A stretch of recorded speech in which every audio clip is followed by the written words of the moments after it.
Itinanggi ni dating Pangulong Rodrigo Duterte na tumanggap siya ng baril mula kay Pastor Apollo Kibuloy. Kumambyo rin siya sa paghahamon kay Pangulong Bongbong Marcos na sa bayang drug test. Nagbabalik, Simon Gualvez.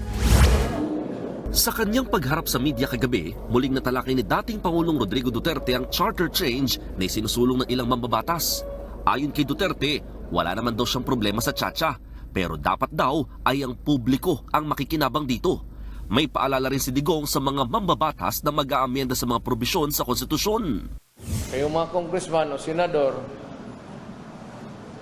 huwag ninyong pahabain o paiksiin yung termino ninyo. Let it be where it is. Kung magsabi 6 years ngayon o ganon, hanggang dyan lang. Gayunman, tingin niya ay hindi naman napapanahon na amyendahan ng konstitusyon. Hindi na rin daw dapat palitan ang presidential type of government sa bansa. Natalakay din ni Duterte ang pagdadawit sa kanya ng isang witness sa pagdinig ng Senado sa mga krimeng kinasasangkutan umano ng Kingdom of Jesus Christ ni Pastor Apollo Kibuloy. Ayon sa testigo na si Elias Rene, nakita niya si Digong at anak nitong si Vice President Sara Duterte na tumatanggap ng baril mula sa pastor.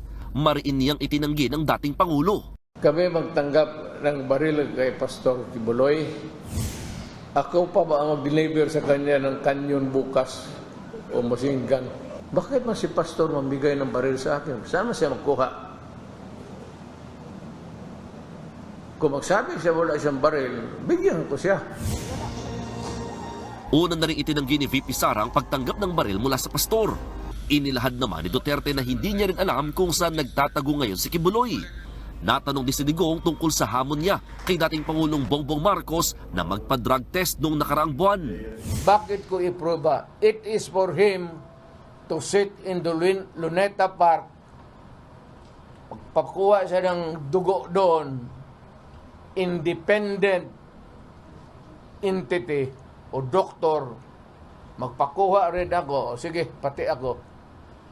Pakuha siya ng blood test. Tila kumambyo ang dating Pangulo ngayon at itinanggi ang pahayag niya na yan. Wala akong sinabi na ganun. Mama, you have to, even if you kill me 1,000 times, wala akong sinabi na ganun. Taking a drug,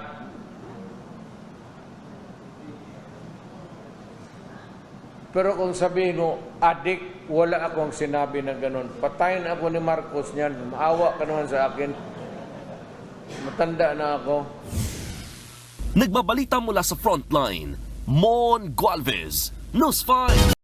Mga kapatid, Lucy Cruz Valdez po, maging maalam at may pakialam sa mga napapanahong balita sa bansa.